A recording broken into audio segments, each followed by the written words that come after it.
Entre le monde du travail d'hier et celui d'aujourd'hui, beaucoup de choses ont changé. On vit dans un monde global où l'entreprise est toujours à la recherche du profit. Elle cherche de la main-d'œuvre peu qualifiée et moins chère, et donc elle se délocalise dans des pays où elle peut satisfaire ses besoins, souvent au détriment des droits des personnes qu'elle exploite. Avec l'arrivée des machines et maintenant des robots, plusieurs travailleurs se retrouvent peu qualifiés et certaines technologies remplacent les hommes. Avec l'arrivée des technologies, les entreprises recherchent des travailleurs qui sont des leaders digitaux, qui mettent à jour leurs compétences, qui travaillent en équipe et en réseau, qui partagent et échangent leurs connaissances et leurs idées, qui apprennent continuellement et sont entreprenants, qui savent identifier leurs besoins, notamment en termes de formation numérique.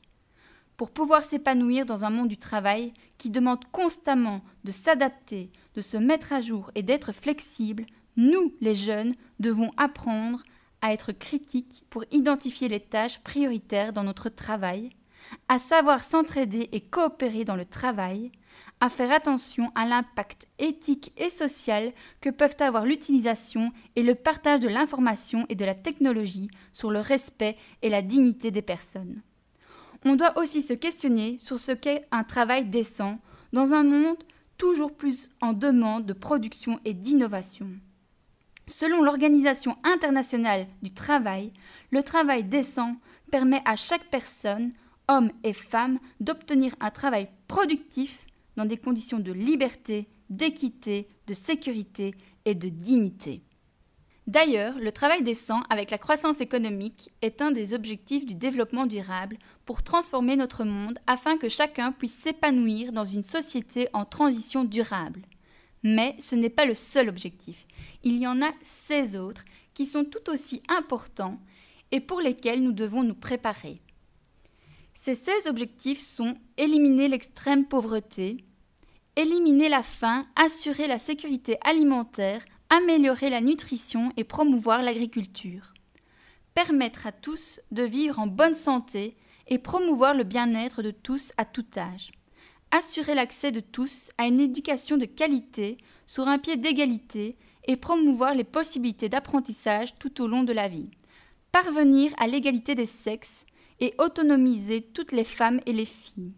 garantir l'accès de tous à l'eau et à l'assainissement et assurer une gestion durable des ressources en eau, garantir l'accès à tous à des services énergétiques fiables, durables et modernes à un coût abordable, bâtir une infrastructure résiliente, promouvoir une industrialisation durable qui profite à tous et encourage l'innovation, réduire les inégalités dans les pays et d'un pays à l'autre, faire en sorte que les villes et les établissements humains soient ouverts à tous, sûrs, résilients et durables, établir des modes de consommation et de production durables, prendre d'urgence des mesures pour lutter contre les changements climatiques et leurs répercussions, conserver et exploiter de manière durable les océans, les mers et les ressources marines aux fins du développement durable, préserver et restaurer les écosystèmes terrestres en veillant à les exploiter de façon durable, gérer durablement les forêts, lutter contre la désertification, enrayer et inverser le processus de dégradation des sols et mettre fin à l'appauvrissement de la biodiversité. Promouvoir l'avènement de sociétés spécifiques et ouvertes à tous aux fins du développement durable, assurer l'accès de tous à la justice et mettre en place à tous les niveaux des institutions efficaces, responsables et ouvertes à tous. Développer des partenariats pour la réalisation des objectifs. Nous les jeunes avons conscience de ces enjeux sociétaux et environnementaux, mais pour contribuer à une meilleure qualité de vie pour tous, nous devons aussi apprendre à développer des compétences pour comprendre et analyser les systèmes complexes et leurs relations, créer, anticiper et évaluer différents scénarios futurs, comprendre et analyser les formes, valeurs et principes relatifs à la durabilité dans un contexte incertain, concevoir et mettre en œuvre collectivement des actions innovantes et durables, réfléchir et évaluer notre rôle au sein de la communauté locale et la société, concevoir et appliquer des solutions viables qui répondent aux problèmes complexes en combinant toutes les autres compétences citées. Ces compétences semblent essentielles pour faire face aux défis que nous rencontrons, comme la globalisation, la numérisation, la robotisation, la gestion de l'information,